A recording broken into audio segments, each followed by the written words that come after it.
آج ہم ایک ایسے موضوع پر بات کرنے والے ہیں جو بہت سو کے لیے حیران کن ہوگا، یعنی وائٹامن ڈی کا تنازع۔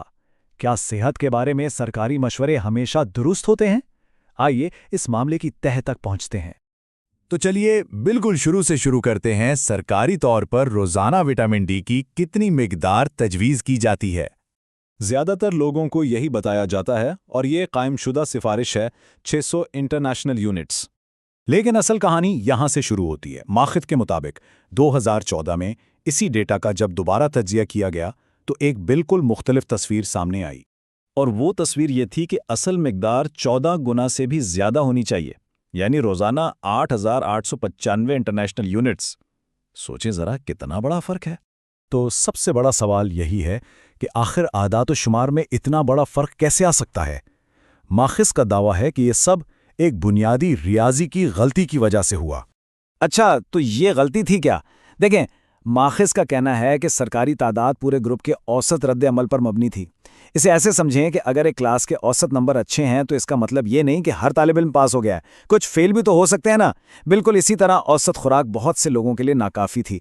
اور جو بات اس معاملے کو اور بھی سنجیدہ بناتی ہے وہ یہ ہے کہ اس نئے حساب کتاب کی تصدیق مبینہ طور پر آزاد تحقیق سے بھی ہوئی، لیکن اس کے باوجود سرکاری سفارشات کو کبھی نہیں بدلا گیا۔ اب بات کرتے ہیں اس تنظیم کی جو اس پورے تنازع کے مرکز میں ہے، یعنی انسٹیٹیوٹ آف میڈیسن۔ یہاں ماخذ دو بالکل مختلف تصویریں دکھا رہا ہے۔ ایک طرف عوام میں اس کا تاثر ایک ایسے ادارے کا ہے جو آزاد سائنسی مشورے کے لیے گولڈ سٹینڈرڈ ہے، لیکن دوسری طرف ماخذ کا دعویٰ ہے کہ یہ ایک نجی گروپ ہے جس کا اصل کام سچائی تلاش کرنا نہیں بلکہ پورے سسٹم کو بچانا ہے۔ اور اپنے اس دعوے کو ثابت کرنے کے لیے ماخذ صرف اس ایک واقعے کی بات نہیں کرتا بلکہ ایک مبینہ پیٹرن یا طرز عمل کی طرف اشارہ کرتا ہے جو اس تنظیم کی تاریخ کا حصہ رہا ہے۔ یہ ٹائم لائن کچھ چونکا دینے والی مثالیں پیش کرتی ہے، جیسے 1969 میں جب حکومت کو معلوم تھا کہ ایجنٹ اورنج زہریلا ہے، لیکن انسٹیٹیوٹ آف میڈیسن نے مبینہ طور پر مزید تحقیق کی ضرورت ہے کہہ کر دہائیوں تک معاملے کو لٹکائے رکھا۔ یا پھر جانسن اینڈ جانسن کے بیبی پاؤڈر کا معاملہ جس پر ایکشن لینے میں 44 سال لگ گئے۔ اور سب سے حیران کن سلیکون بریسٹ امپلانٹس کے کیسز جو ماخذ کے مطابق ادارے کی جانب سے انہیں محفوظ قرار دیتے ہی راتوں رات غائب ہو گئے۔ تو پھر سوال یہ اٹھتا ہے کہ آخر اس سب کے پیچھے محرک کیا ہو سکتا ہے؟ ماخذ اس کا جواب تنظیم کو ملنے والی فنڈنگ میں تلاش کرنے کی کوشش کرتا ہے۔ ماخذ بتاتا ہے کہ یہ تنظیم بڑی بڑی نجی صنعتوں سے لاکھوں ڈالر کے عطیات لیتی ہے۔ اس فہرست میں کوکا کولا، نیسلے، پیپسی کو جیسی فوڈ کمپنیاں بھی ہیں اور بڑی دوا ساز کمپنیاں بھی، یہاں تک کہ سیکولر فیملی بھی شامل ہے۔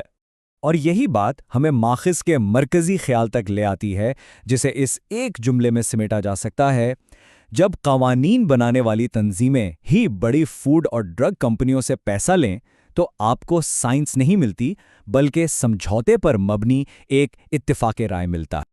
اچھا، تو یہ ساری بحث اہم کیوں ہے؟ وائٹامن ڈی کی صحیح مقدار کا ہماری صحت پر کیا اثر پڑتا ہے؟ ماخذ کا مطابق اس کا اثر صرف ہڈیوں سے کئی زیادہ گہرا ہے۔ ماخذ اس بات پر زور دیتا ہے کہ وائٹامن ڈی صرف ہڈیوں کے لیے نہیں ہے، یہ ہمارے مدافعتی نظام کو کنٹرول کرتا ہے، پٹھوں کی کارکردگی کے لیے ضروری ہے، دماغی صحت، یہاں تک کہ ہمارے موڈ اور ڈپریشن پر بھی اثر انداز ہوتا ہے۔ یہی نہیں، یادداشت، توجہ، بلڈ شوگر کنٹرول اور کینسر کے خطرے کو کم کرنے میں بھی اس کا اہم کردار ہے۔ یہاں ایک اور اہم نکتہ اٹھایا گیا ہے۔